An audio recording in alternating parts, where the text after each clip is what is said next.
If there's any story that should be told, it should be her story. If I was a young girl, I'd want to hear that story. It would change my self-image. The worst handicap women work under is the self-inflicted one, that if you've grown up thinking of yourself as a second-class citizen, that you tend always to put yourself down. She was one of a kind, and she was terrified of the job.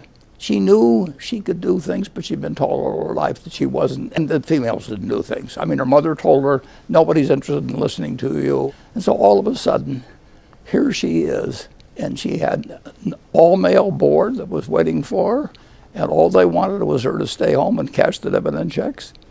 Graham was thrust into the role, taking over the company after her husband, Philip Graham, died by suicide. She was then at the center of some of the century's biggest stories. The much discussed and apparently widely read but still classified Pentagon documents were turned over to Congress today. She made the decision to publish the Pentagon Papers that helped lead to the end of the Vietnam War.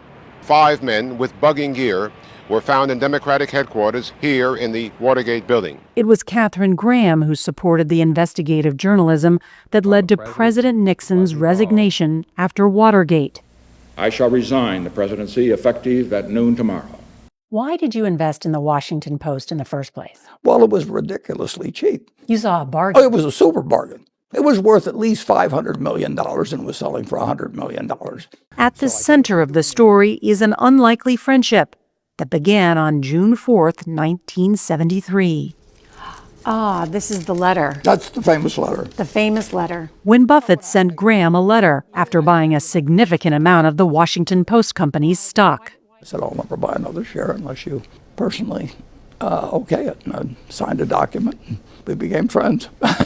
Buffett told us Katharine Graham prevailed because she was brave. And it's because of her that the Washington Post Company's stock price went up more than 3,000% while she was publisher.